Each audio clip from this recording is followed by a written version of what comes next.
এই প্রতিটা মানুষ জানতে চায় কি হয়েছিল ৭৫-এর ১৫ই আগস্ট। প্রথম কথাটা হচ্ছে যে 15ই আগস্ট কিন্তু কোনো বিচ্ছিন্ন ঘটনা না। এটা সূত্রপাত হয় মুক্তিযুদ্ধ চলাকালীন অবস্থায়। আমরা বুঝতে পেরেছিলাম যে বাংলাদেশের মুক্তিযুদ্ধটা অ্যাকচুয়ালি কাদের ইন্টারেস্টে হচ্ছে। দেখে আমাদের ইন্টারেস্টে হচ্ছে যে আমরা আমাদের দেশ যুদ্ধ করে স্বাধীন করব, নাকি এটার পেছনে অন্য কোনো উদ্দেশ্য কাজ করছে।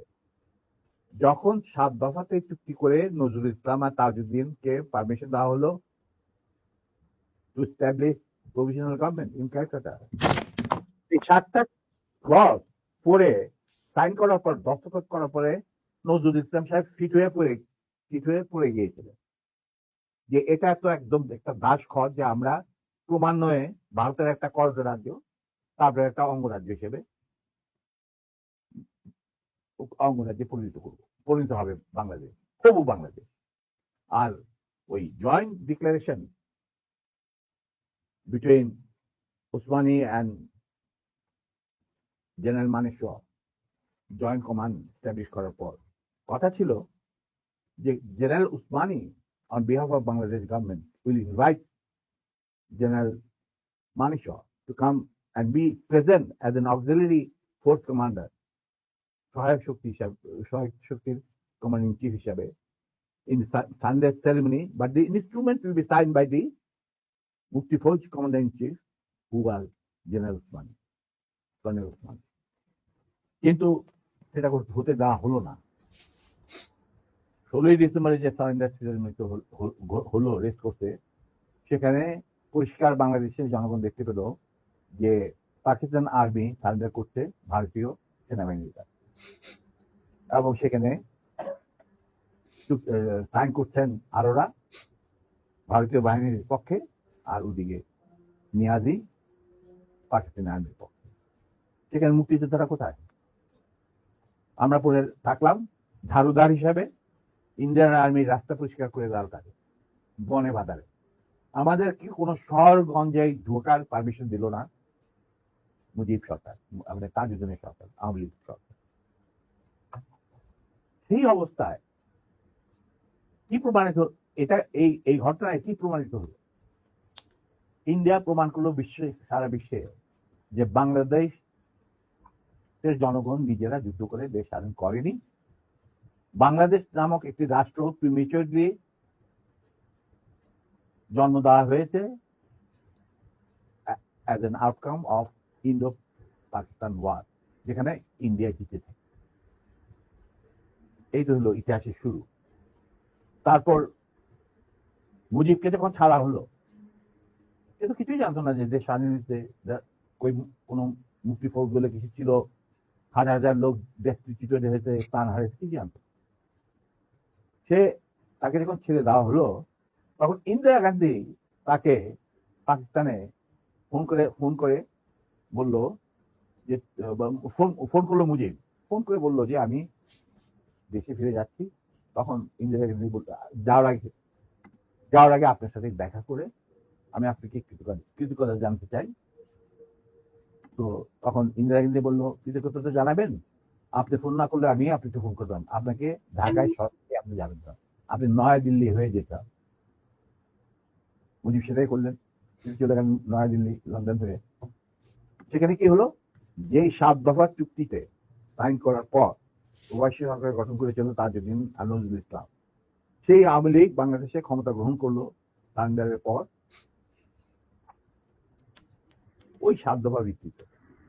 এবং সেই 7 দফাতে মুজিব স্বাক্ষর দেওয়ার পর ফিরে গিয়ে তিনি ক্ষমতা নিজে হাতে নিয়ে নিলেন। তাজউদ্দিনকে বললো, তাজউদ্দিন তুমি প্রাইম মিনিস্টার থাকবে না, আমি হোম প্রাইম মিনিস্টার। তারপর কি হলো, কোন নির্বাচন নাই, কিছু নাই। ওই 70-এর নির্বাচনের সুবাদে তারা ইন্ডিয়ার 4 স্তম্ভ ডুপ্লিকেট বাংলাদেশে ইম্পোর্ট করে তার উপরে একটা সংগঠন বানানো, হুবহু এক। শুধু তাই না, রবীন্দ্রনাথ ঠাকুর, যাকে নিয়ে আমরা নাচানাচি করি এবং অনেকের মানে ভাসে যায়, আপ্লুত হয়ে যায় আবেগে। এই রবীন্দ্রনাথ ঠাকুর একজন ইন্ডিয়ান নাগরিক এবং ইন্ডিয়ার জাতীয় সঙ্গীতের রচয়িতা। আমাদের দেশে তার চেয়েও প্রতিভাবান কবি কাজী নজরুল উপস্থিত থাকা সত্ত্বেও আমরা সেই ভারতীয় নাগরিকের একটা গানকে আমাদের জাতির উপরে চাপে দেওয়া হলো জাতীয় সঙ্গীত। পৃথিবীর ইতিহাসে এমন কোন নজির আর দ্বিতীয়টা আছে বলে আমি মনে করি না। কেন কোনো বাংলাদেশে যদি নজরুল ইসলামকে আমরা জাতীয় কবি আখ্যা দিয়ে থাকি, তাহলে নজরুল ইসলামের গান কেন হলো না? বা অন্য কারো গান হতে পারত জাতীয় সঙ্গীত। ভালো ভালো কবি সাহিত্যিক ছিলেন আমাদের দেশে, কিন্তু পৃথিবীর ইতিহাসে কোথাও নাই যে বিদেশি এক নাগরিকে যে নাকি তার দেশের জাতীয় সঙ্গীত রচনা করেছে এবং আমাদের 14 স্বাধীন বাংলাদেশে এসেও আমাদের জাতীয় সঙ্গীত রচনা করতে হবে। কি ধরনের কথা? That means you have nothing in your hand. তারপর মুজিবকে দিয়ে লক্ষ্মীবাহিনী সৃষ্টি করলো ইন্ডিয়া। তারা বাংলাদেশের সামরিক বাহিনীকে দুর্বল করে একটা নামে মাত্র সামরিক বাহিনী, হাতে লণ্ঠন করে ঠনঠন, এই ধরনের একটা সেনাবাহিনী রাখবে। আর কারণ একটা সেনাবাহিনী তো রাখতেই হবে, কারণ যে কোনো জাতির মেরুদণ্ড হচ্ছে সেনাবাহিনী। ওই হাতে লণ্ঠন করে ঠনঠন, আর আসলে তার চেয়ে অনেক শক্তিশালী একটা বাহিনী গঠন করলো ইন্ডিয়া।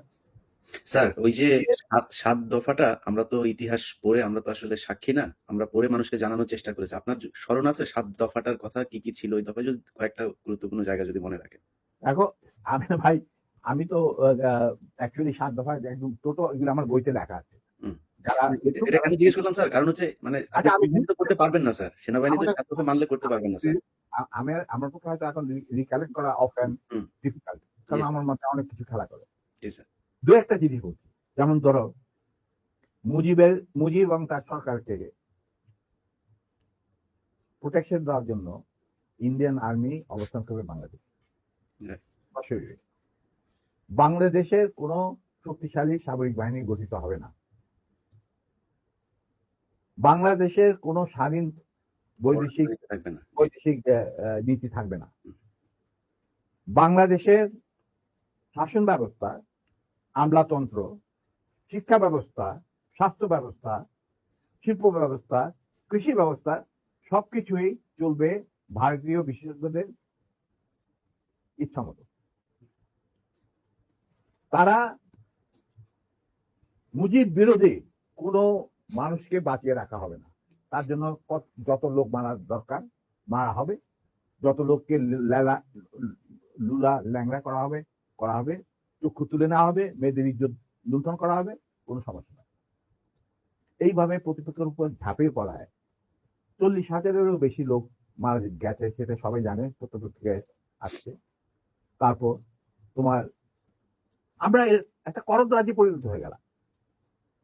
কিন্তু সমস্যা দেখা দিল যে বাংলাদেশের মাটিতে যদি যে ইন্ডিয়ান সোলজাররা অবস্থান নেয়, তাহলে বিদেশ থেকে কোনো দেশই বাংলাদেশকে স্বীকৃতি দিতে রাজি না। কারণ পাকিস্তান ইতিমধ্যে সিকিউরিটি কাউন্সিল থেকে একটা আইন পাস করে নিল যে বাংলাদেশে কে নিয়ন্ত্রণ করতে ভারত তাদের সেনাবাহিনীর মাধ্যমে, মুজিব সরকারের মাধ্যমে। অতএব এটা একটা ডিসপিউটেড টেরিটরি, এটা একটা স্বাধীন দেশ নয়। তাই আপনারা স্বাধীন কিভাবে রিকগনাইজ করবেন মুজিবের সরকারকে? এরপর এই অবস্থায় ইন্দিরা গান্ধী পড়ল মুক্ত, তো আজ মুজিব সরকার। তখন ইন্ডিয়ান সরকার ডিসাইড করলো যে ঠিক আছে, আমাদের সোলজার আমরা ফেরত নিয়ে আসবো, তার পরিবর্তে আমরা জাতীয় রক্ষী বাহিনী বানিয়ে, তাই করা হলো। তো যে কাজটা ইন্ডিয়ান আর্মি করছিল সেটা পরে জাতীয় রক্ষী বাহিনী করলো। আর কি ধরনের অত্যাচার, অবিচার, কি ধরনের মানে হত্যাযজ্ঞ, গুম, খুন এবং অনাচার, অবিচার মুজিব সরকার করছিল, সেটা খতিয়ান তো তুমি আমার থেকে ভালো জানতে। অনেকে এই বিষয়ে লিখেছেন, সাহসী যারা লিখে গেছেন, আমিও কিছুটা লিখেছি। সেখানেই শেষ হলো না।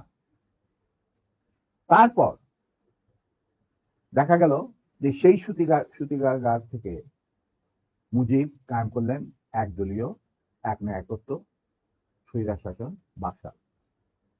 এবং নিজেকে তিনি আজীবন রাষ্ট্রপতি হিসেবে ঘোষণা দিবেন সিদ্ধান্ত না হলো।